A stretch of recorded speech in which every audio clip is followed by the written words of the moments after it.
George Strickland for the Martial Art World here, and I'm at the Jack Krystek Judo and Jiu-Jitsu School in Ozone Park, New York. Sensei Krystek, tell us about Judo and Jiu-Jitsu. Well, I started Judo in Holland when I was about 9-10 years old. Then when I came to this country, I got in touch with beautiful famous player like Tommy Kress, Mr. Harris, and Tommy Kress went on to go into the nationals while I started my own school. And in this school here I teach Judo and Jiu-Jitsu, which is a form of the self-defense Jiu-Jitsu is. And on the line I got in touch with Tommy again, and I got in touch with Sensei Harris, who is one of the greatest judo men in the United States. And lucky for me, decided to make our school here the home base. Gentlemen, how did you get involved? You've been into Judo and Jiu-Jitsu over the years, many, many years. This is one of the first initial martial arts introduced to the United States. How did you become interested? I became interested in Judo when I was in the military in California, and out there in that area was a large Japanese community. So that was one of the things that were being taught was Judo, and I wanted to try it.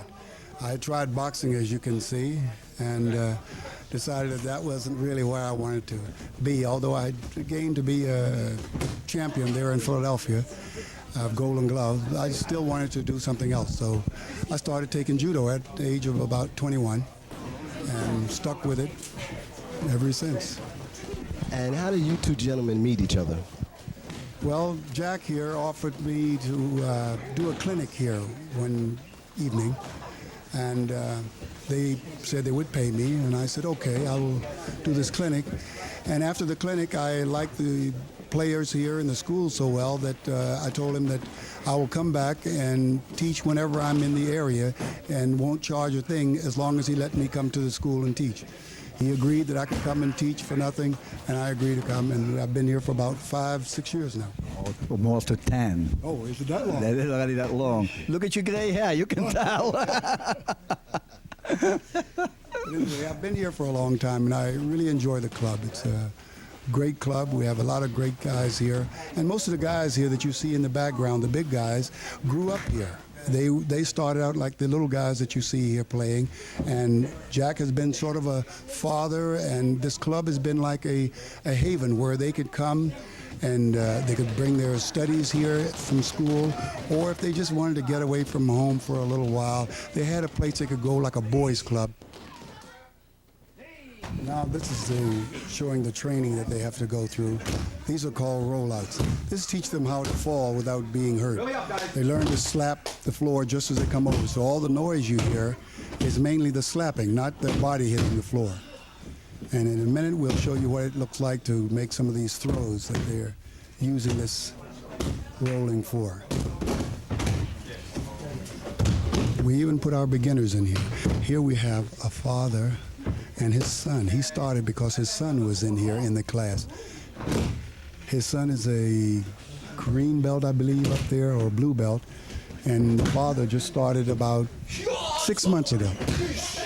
That's togetherness. Yes.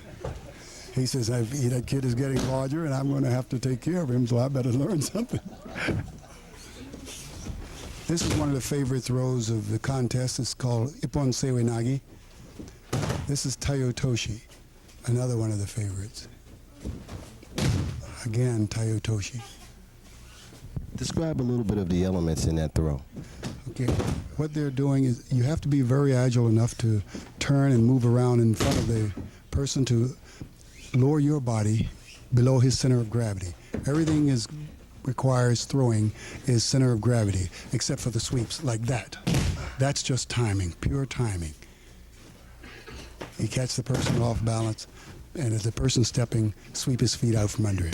All of these throws, most of the throws I should say, work on a balance system where you must get your center of gravity below the other person's center of gravity in order to bring them over. That way, this whole thing was developed where a small man, a very small man, can beat a big man. Now, I didn't say that a small man can beat a good big man. I said a small man can beat a big man. So to show you an idea of that premise where a small person can throw a big person, now here's an idea where you'll see Now you know that he doesn't have the power to throw him, but his center of gravity, just by lowering himself and getting up under Sensei Krystek's belt and lifting the leg. See, he caught his leg, sweep it right out from under it.